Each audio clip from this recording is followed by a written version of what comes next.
Fala galera, beleza? Galera, mais uma vez aqui pelo nosso canal Transbordar Refrigeração, trazendo para vocês informações aí, conteúdos informativos para que vocês possam aprimorar o conhecimento, aprenderem coisas novas para que possam aplicar no dia a dia, melhorando aí cada dia mais o desenvolvimento das tarefas de vocês sobre sistemas de refrigeração. Então hoje eu venho falar de um assunto que é muito importante aí, que muita gente às vezes tem dificuldade, que é o trabalho do fluido refrigerante no sistema de refrigeração. Então tem muita gente que tem dificuldade em entender como é que o fluido refrigerante ele realiza esse trabalho no sistema de refrigeração. E aí uma vez eu ouvi, de um treinador que eu tive na área de refrigeração, que você sabe fazer, você só não tem consciência do que está fazendo. E às vezes eu me deparo com isso no dia a dia, com profissionais da área aí. Uma pergunta que muita gente às vezes não faz, e deveria fazer, ele executa todo dia um tipo de atividade e não faz, que é uma pergunta simples: por que eu coloco num sistema de refrigeração uma determinada pressão que nós chamamos de pressão de trabalho? Tem muitos profissionais de área que não sabem, num sistema split high-wall aí, com um fluido R22, por que ele coloca 60 psi de pressão. Então hoje aqui nesse vídeo você vai entender a fundo o porquê que se coloca isso. E para isso nós precisamos entender primeiro como que o fluido refrigerante ele atua no sistema. Então vamos lá, vamos entender, fluido refrigerante, para que ele serve no sistema? Como que ele realiza trabalho no sistema? É muito simples de entender. Para que o fluido refrigerante ele realize trabalho no sistema, eu preciso atuar em cima dele com algumas variáveis. A todo momento o fluido refrigerante ele muda de estado físico, pressão e temperatura. Então daqui a pouco vocês vão entender o porquê desse a todo momento ele realiza tudo isso. Então a primeira coisa que eu preciso entender: o que o fluido refrigerante faz no sistema? Ele retira calor de um determinado local, transporta esse calor e dissipa em outro determinado local. Eu acho que para a maioria dos profissionais que trabalham na área isso não é nenhum tipo de segredo. Então eu vou retirar calor de um local e dissipar esse calor em outro local. Por que eu saliento sempre isso? Porque tem muitos consumidores que acham que a tubulação que interliga as unidades aí no sistema de climatização, ele pega o ar lá de fora, refrigera e joga dentro do ambiente. E isso às vezes é complicado para você como profissional explicar para o cliente, porque talvez você não tenha domínio, não tenha esse entendimento de como que o fluido refrigerante atua. Então vamos lá. Então o primeiro fator que nós precisamos entender é: o fluido refrigerante retira calor daqui, transporta e joga aqui. Jorge, beleza. Como que isso acontece? Para que isso aconteça, em determinado momento dentro do sistema eu vou mudar a pressão e temperatura do fluido. Em outro determinado momento eu vou alterar o estado físico, que consequentemente vai alterar também a temperatura desse fluido refrigerante dentro do sistema. Então eu preciso entender isso.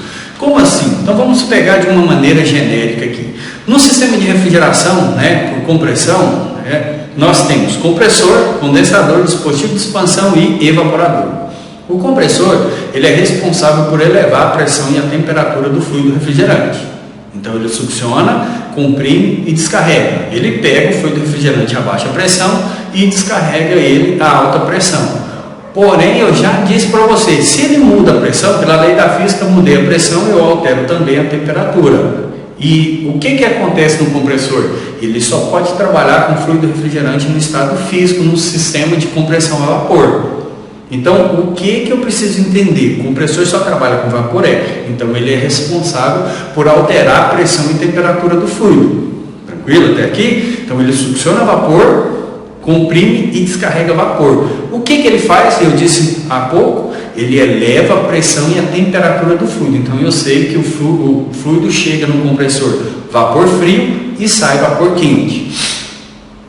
O próximo componente é o meu condensador. O que o condensador faz? Ele rejeita calor, ou seja, o calor que está no fluido refrigerante que foi adicionado ao fluido lá no compressor. Essa rejeição de calor é para que o fluido mude de estado. Por isso, o condensador, ele vai condensar. Então, o fluido refrigerante dentro do condensador, ele muda o estado físico. Então, ele entra vapor quente no condensador, o calor rejeitado faz com que ele volte a ser líquido, e lá no condensador, na saída, ele sai líquido quente. Então, o que o condensador realiza? Mudança de estado físico no fluido refrigerante. Beleza. Só que o que eu preciso me atentar? É que a temperatura que o fluido entra no condensador não é a mesma que ele sai. A pressão sim é a mesma. Jorge, mas você acabou de falar que no compressor que mudou pressão, muda a temperatura. Viu só? Eu mudei o estado físico, não mudei a pressão, mas a temperatura mudou. Existe uma coisa chamada calor específico, que o fluido ele tem 3 estados, sólido, líquido e gasoso. Para cada tipo de estado físico eu tenho um calor específico. Então é por isso que eu tenho fluido refrigerante. Vapor quente entrando numa temperatura e líquido quente saindo em outra temperatura. Mas a pressão é a mesma. Então eu preciso entender que o líquido naquela pressão ele tem uma temperatura na qual é diferente do vapor naquela pressão que está entrando no evaporador. Então entendam, eu mudo o estado físico, a pressão mantém constante. O próximo dispositivo é o dispositivo de expansão. O que o dispositivo de expansão faz? Realiza a queda da pressão e, consequentemente, a queda da temperatura do fluido refrigerante. Então, olha só, ele recebe o fluido lá da condensadora líquido quente, no estado de líquido quente, restringe a passagem para um diâmetro maior. Quando chega no diâmetro maior, eu vou automaticamente reduzir a pressão do fluido refrigerante, que automaticamente reduz a temperatura. E com isso, eu mantenho o estado físico. Entra líquido, sai líquido. É claro que eu não vou entrar em questão que sai o flash gás, né? Para que depois, em um outro momento, eu vou falar, né, em outro vídeo sobre cada um dos dispositivos. Mas aí o que eu preciso entender? Que logo após o meu dispositivo de expansão, eu tenho o evaporador. O que o evaporador ele faz? Ele realiza a absorção de calor para o fluido refrigerante, no qual o fluido refrigerante vai evaporar. O evaporar é mudança de estado físico. E vai sair do evaporador vapor. Então ele entra líquido, absorve calor e sai vapor. Porém, entra líquido frio e sai vapor frio. Da mesma forma que eu falei do condensador, isso acontece no evaporador. O que acontece no evaporador?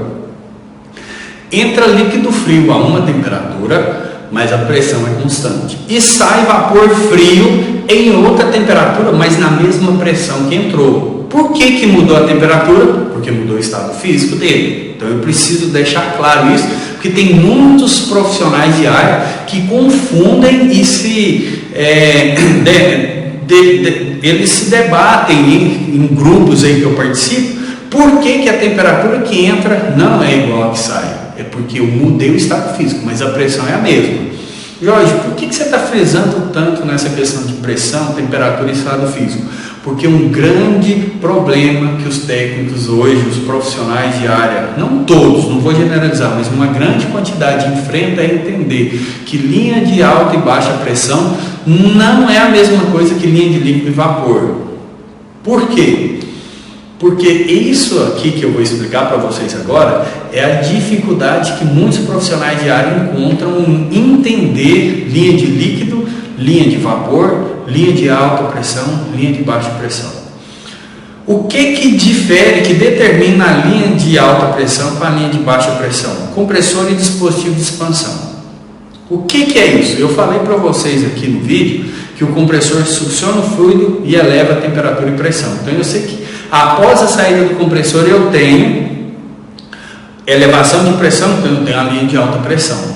Quando chega no dispositivo de expansão, o que o dispositivo de expansão faz? Restringe a passagem do fluido refrigerante, reduzindo a pressão e a temperatura do fluido. Então eu já sei que depois da saída do dispositivo de expansão eu tenho uma pressão, a linha de baixa pressão. Então agora eu começo a entender o sistema. Compressor, ele saiu do compressor, alta pressão e alta temperatura. Chegou no dispositivo de expansão, ainda é alta pressão e alta temperatura. Então, a linha de alta pressão é da saída do compressor até a entrada do dispositivo de expansão. Jorge, e a linha de baixa pressão? Saída do dispositivo de expansão até a entrada do compressor. Então, agora eu já determinei o que é linha de alta e o que é linha de baixa. Tranquilo? Então, o que eu preciso agora ponderar? Aonde está a minha linha de líquido e aonde está a minha linha de vapor? Então vamos entender, da saída do compressor até a entrada do dispositivo de expansão, que é a linha de alta, eu tenho ali, ó, entre os dois, o que? O condensador. O que o condensador faz? Rejeita calor para mudar o estado físico do fluido refrigerante. Então entra vapor, sai líquido. Entra vapor quente, sai líquido quente. Então eu começo a entender aí. Então, na minha linha de vapor, de alta pressão, eu tenho vapor e tenho líquido, tranquilo. Da saída do dispositivo de expansão até a entrada do compressor, que é a linha de baixa, eu tenho entre esses dois pontos o evaporador. O que o evaporador faz? Absorve calor do fluido e muda o estado físico dele de líquido para vapor. Porém, líquido frio entra no evaporador, absorve calor e sai vapor frio. Então agora eu começo a entender tudo isso. Da saída do compressor até a entrada do dispositivo de expansão, linha de alta pressão. Saída do dispositivo de expansão até a entrada do compressor, linha de baixa pressão. Porém, da saída do condensador até a entrada do evaporador, eu tenho a minha linha de líquido. Porém, eu tenho líquido quente. O que realiza a queda da pressão e da temperatura do fluido? O dispositivo de expansão. Depois do dispositivo de expansão eu tenho o líquido frio. Aí nessa hora eu tenho a linha de líquido. Líquido quente e líquido frio. Passou pelo evaporador, eu tenho mudança de estado, sai vapor frio. Entra no meu condensador vapor quente. Então eu sei que da saída do evaporador até a entrada do condensador eu tenho a linha de vapor. E aí nessa hora que eu entendo que o compressor succiona o vapor e eleva a pressão e a temperatura e descarrega. Então da saída do evaporador até a entrada do condensador eu tenho a minha linha de vapor. Jorge, mas por que você salientou isso aqui no vídeo? Como a gente está falando de fluido refrigerante, um erro que muitas vezes o refrigerista ele comete no dia a dia é colocar as duas tubulações que interligam uma máquina split high-wall juntas no isolante. Então vamos pegar um split high-wall aí de 12.000 BTUs, que sai uma tubulação de 1/4 aí, né, um convencional lá da condensadora, chega na evaporadora e da evaporadora sai uma tubulação de 0,5 polegada e entra lá na condensadora. O que ele às vezes confunde? É porque as duas tubulações, se você segurar, são frias. E aí nessa hora ele acha que colocando junto não vai ter nenhum tipo, né, de intermitência no sistema. O que eu preciso entender? É que lá naquela tubulação de 1/4, que é a mais fina, sai fluido refrigerante no estado líquido frio. Depois que ele passa pela evaporadora, ele volta na tubulação de 0,5 polegada, vapor frio. Só que a temperatura, e agora vocês vão entender o porquê que lá atrás eu disse que o vapor e o líquido eles têm um calor específico, que a temperatura não é a mesma. Quando ele sai da evaporadora, ele sai vapor frio, só que numa temperatura maior do que a que o líquido frio está entrando na evaporadora. Quando o refrigerista coloca as duas tubulações em contato, eu começo a ter troca de calor do líquido frio com o vapor frio. Porém, o líquido, hipoteticamente falando, está a 1 grau e é o vapor frio que está voltando aí está a 15, 16 graus. E aí esse líquido que tinha que chegar lá a 1 grau, ele chega lá a 5, a 6 graus. Então eu faço a troca, porque esse calor já foi absorvido lá na evaporadora. E aí eu faço novamente outra troca de calor desnecessária, com o qual não deve ser feito com o fluido refrigerante novamente. E o compressor tem que trabalhar para fazer o quê? Para compensar essa troca de calor indevida. Então é por isso que eu tenho que me atentar para essa união das tubulações de líquido e vapor. Por quê? Porque quando a gente vai estudar a fundo, e aí já que a gente está falando de um split raio-alvo, dentro do caixote ali da condensadora eu tenho o compressor, o condensador, que é a serpentina trocadora de calor, e o dispositivo de expansão, tudo colocado ali dentro. Nessa hora eu preciso entender que a tubulação que interliga a unidade interna com a unidade externa é só para transporte do fluido refrigerante lá da condensadora para a evaporadora e da evaporadora para a condensadora. Tranquilo? Então eu tenho que ficar atento a isso, eu tenho que entender. Por isso que eu tenho que colocar essa tubulação isolada separadamente, tomar muito cuidado aonde essa tubulação vai ficar exposta. Porque se eu deixo sem isolante ali e está em cima de uma laje aí, ou qualquer outra parte que recebe grande insolação, eu vou ter absorção de calor desnecessária por essa tubulação, porque ela não pode realizar a troca de calor. E aí entra a questão do superaquecimento, e a hora que seu sistema, às vezes está tudo redondinho, porém eu tenho um problema por causa da tubulação que interliga as duas unidades, que não está em acordo. Tranquilo? Então aqui, uma coisa que eu sempre abordo nos meus treinamentos quando eu estou em sala de aula com os profissionais é pressão de trabalho. Por que eu coloco aquela pressão de trabalho ali no sistema? Então eu preciso começar a me preocupar com essa pressão de trabalho, porque uma vez eu vi de um treinador meu na área de refrigeração que muitas vezes eu sei fazer, eu só não tenho consciência do que eu estou fazendo. Isso gera um impacto muito grande no sistema quando eu, às vezes, tenho somente essa visão de saber fazer e não ter consciência do que eu estou fazendo. Jorge, o que é isso? Já que a gente está falando aqui de um sistema de climatização, um split raio-alvo, quando você vai trabalhar com um sistema de split, geralmente você vai ter dois tipos de fluido presente ali, ou é o R22 ou é o R410A. O que acontece? Se você analisar, as pressões de trabalho que você consegue identificar no manômetro são diferentes uma da outra. Então, para R22, geralmente se trabalha com 60 psi de pressão. E o 410, tem gente que coloca 115, 120. Mas o que eu preciso entender? Por que é colocado aquela pressão? Então, muita gente aí que vai assistir esse vídeo sabe por que se coloca, mas tem uma grande gama de profissionais que muitas vezes ele não detém desse conhecimento. Então eu vou aqui, de uma maneira bem simples e objetiva, explicar para vocês a questão dessa pressão. Lá dentro do evaporador, eu preciso que o fluido chegue numa determinada temperatura para que ele possa absorver calor do meio e com isso transformar totalmente em vapor para chegar no compressor. Então olha só, essa pressão de baixo que você coloca o manômetro lá e estipula 60 psi ali, a 60 psi com R22, isso significa que o seu fluido refrigerante está chegando lá na evaporadora a 1 grau Celsius aproximadamente. Então para R22, 1 grau Celsius aqui, para R22 nós temos 60 psi. É o que você identifica lá no manômetro. Só que para isso, para você colocar com 410A o mesmo 1 grau de evaporação, ele fica aproximadamente 105 psi. Essa é a pressão para o 410. Então o que acontece? Geralmente num sistema de climatização nós trabalhamos com uma temperatura de evaporação de 1 a 8 graus.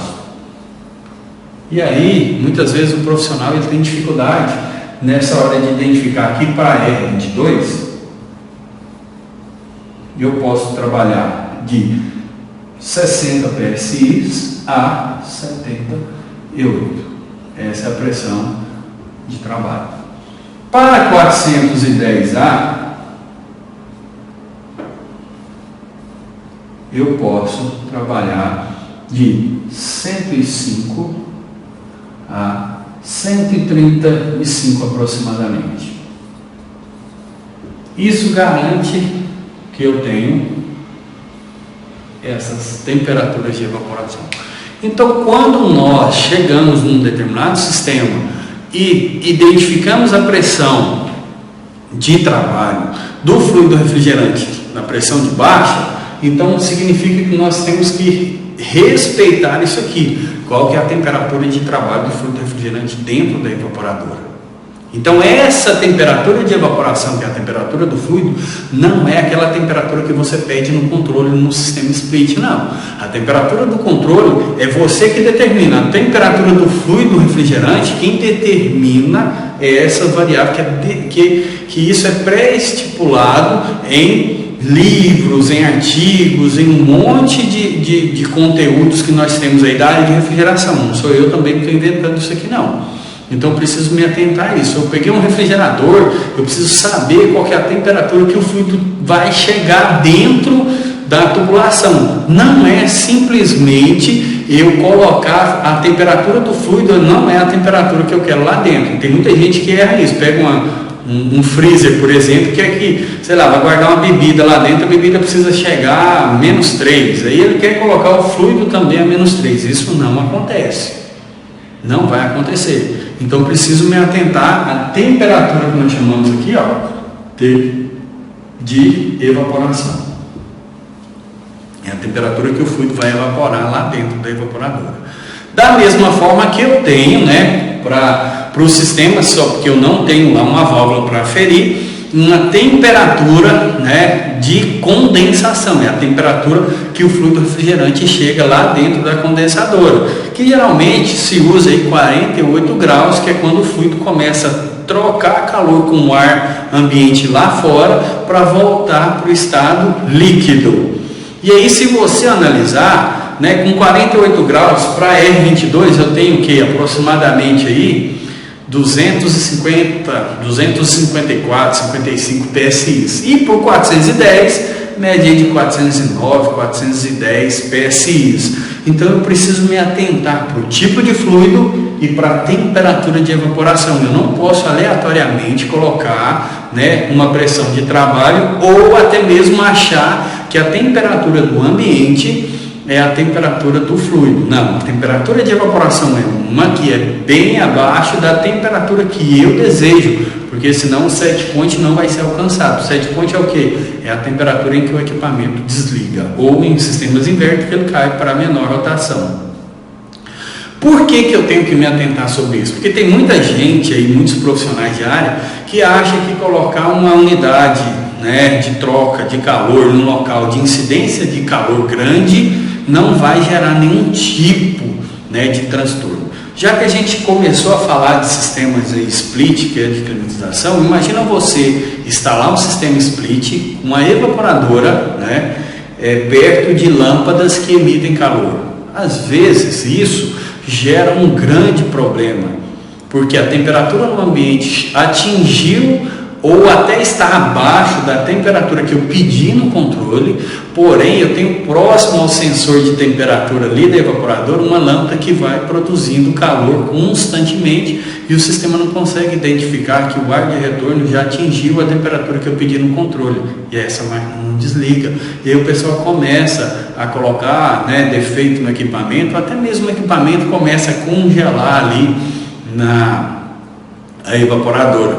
Eu preciso me atentar muito a isso, nessas pressões de trabalho, nessas temperaturas de trabalho do sistema. Ou até mesmo se eu pego a unidade condensadora, a unidade externa, coloco em um local que recebe uma grande quantidade de calor, próximo do aparelho que tenha muita insolação, dentro de uma laje, que isso acontece com frequência, que nós estamos falando aí, né, de um sistema raio-wall aí, mas eu chego em determinados locais comerciais que tem câmara fria, que a unidade condensadora está dentro do estabelecimento.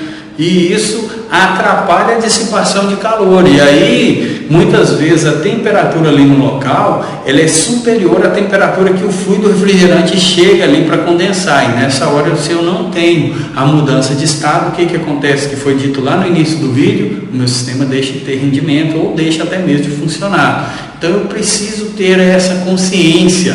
Por quê? Muito tempo atrás, né, a gente ouvia muito falar de profissionais da área, eu tenho que trocar o fluido refrigerante. E aí os profissionais de área sabem muito bem que trocar esse fluido refrigerante é um pouco complicado da gente afirmar isso. Jorge, como assim? Não existe trocar fluido refrigerante. Existe. Por quê? Existe uma situação no fluido refrigerante que alguns profissionais da área eles não têm esse conhecimento, que nós chamamos, vou colocar aqui em cima, de ponto crítico. O que é esse ponto crítico do fluido? É a maior temperatura que o fluido chega dentro da tubulação na qual ele perde a sua propriedade. O que é a propriedade? A ligação molecular ali da substância. Então, o que acontece? Eu tenho que tomar cuidado demais com isso. Porque, se a gente for analisar, o ponto crítico do R22, para vocês terem uma ideia, é aproximadamente 96 graus. Já o 410 é 71 graus. Essa é a temperatura, ponto crítico do fluido, já que a gente está falando de climatização. Então, olha só, se o R22 por qualquer motivo chegar a 96 graus de temperatura dentro do sistema, o que vai acontecer? Ele vai romper a ligação molecular ali, e uma vez que isso acontece, não tem mais como, ele não volta a ser R22 mais. Você tem que remover esse fluido lá de dentro. Muitas vezes, danifica os componentes, você vai ter que substituir alguns componentes, mas caso isso não aconteça, o que você vai ter que fazer? Ver o porquê que isso aconteceu, corrigir, colocar um novo fluido e dar o start no sistema novamente. O 410 é a mesma coisa, se ele chegar a 71 graus, o que acontece? É a mesma coisa, ele rompe a ligação molecular.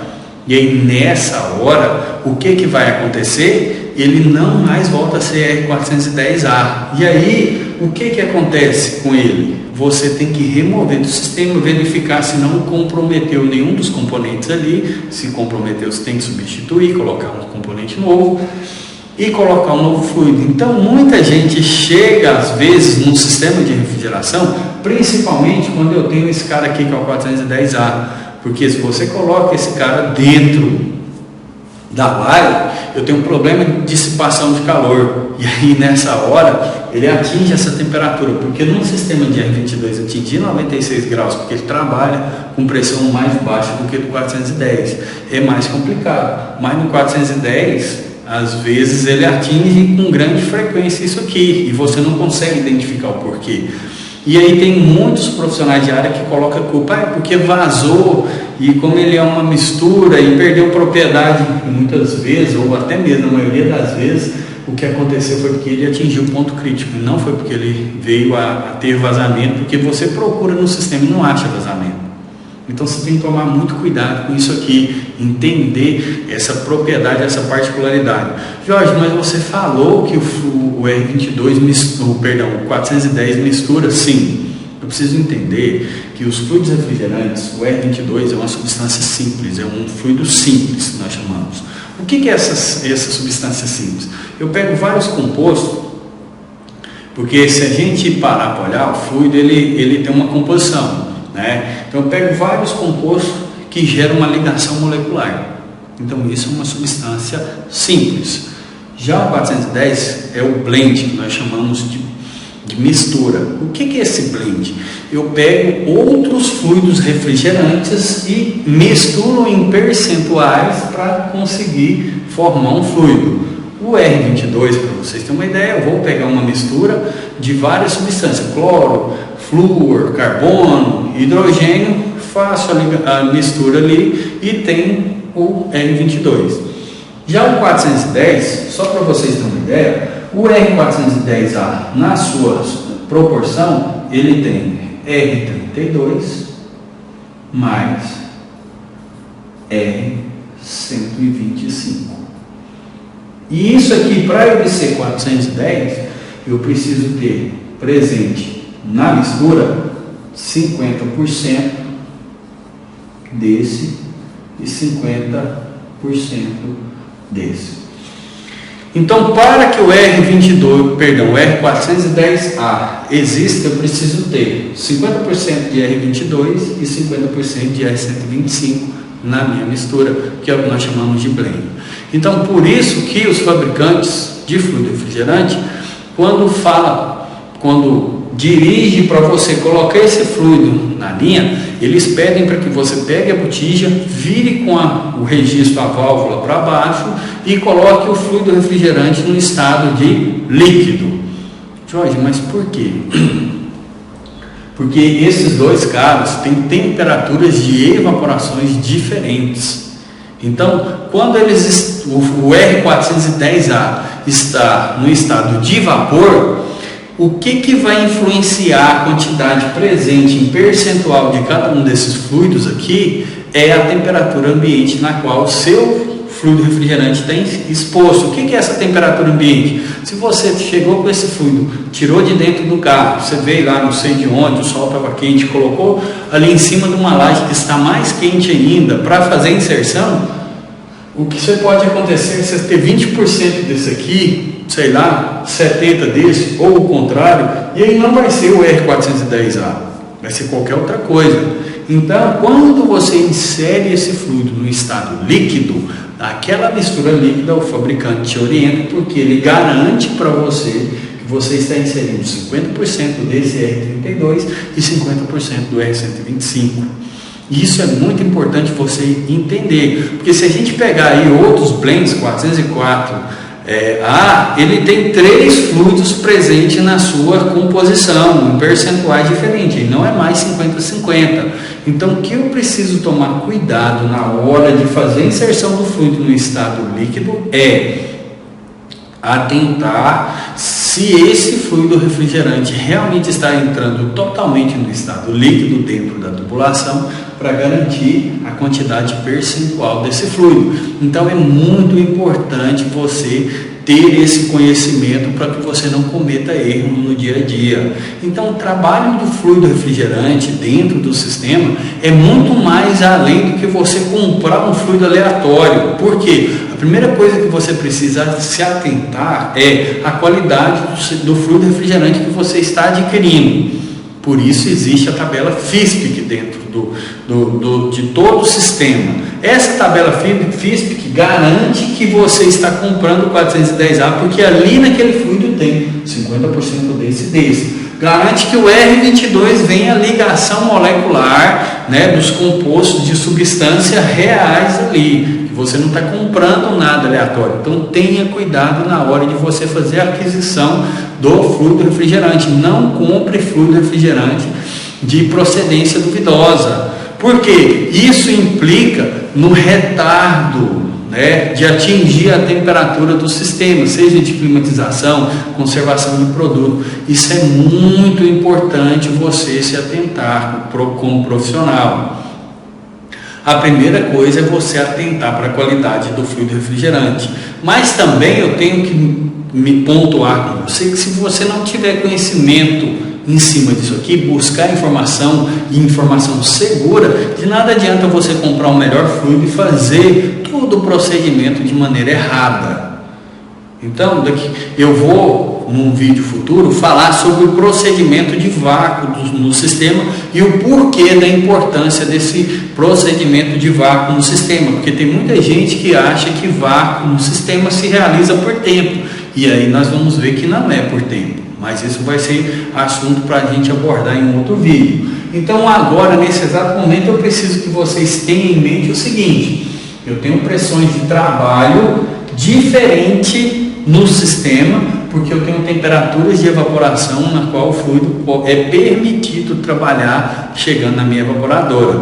E eu tenho pressão de alta e pressão de baixa justamente para garantir isso. Na pressão de baixa, eu garanto a temperatura que o fluido vai chegar na evaporadora. Na pressão de alta, eu vou garantir, qual que é a pressão que o meu fluido refrigerante vai chegar e dissipar calor e voltar a ser líquido. E aí, se eu não me atentar para essas duas situações aqui, também eu vou estar podendo aí ser dar um diagnóstico errado das condições de trabalho. Olha, seu sistema deixou de ter eficiência porque o compressor não tem mais compressor. Já vi muito profissional de área condenar o compressor, onde na verdade o problema é porque ele atingiu essa temperatura crítica. Então, pessoal, se atente para isso. Toda vez que vocês forem orientados a realizar qualquer tipo de execução do sistema aí pelo fabricante ou por qualquer outro profissional, questione por que você está fazendo isso. Não simplesmente faça, questione para que você possa ter conhecimento do que você está fazendo. Igual aqui, ó, tem muita gente que coloca o fluido refrigerante no sistema, no estado líquido, sem ter conhecimento por que se coloca no estado líquido. E tem muita gente aí condenando sistemas de refrigeração porque não tem conhecimento que o fluido refrigerante tem uma temperatura limite para atingir lá dentro. Então isso é muito importante. Nós precisamos cada dia mais ir buscando esse tipo de informação, porque isso nos torna diferentes aí no dia a dia, faz o diferencial, agrega valor no nosso trabalho, consequentemente eleva o quê? O preço. Você pode cobrar o que realmente é justo do seu cliente.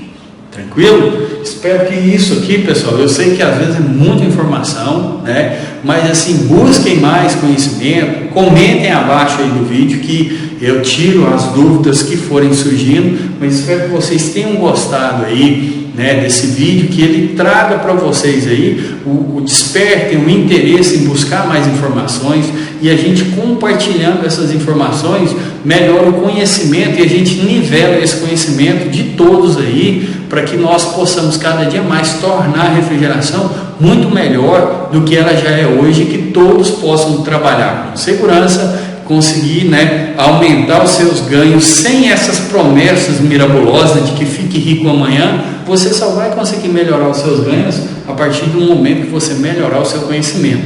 Tranquilo?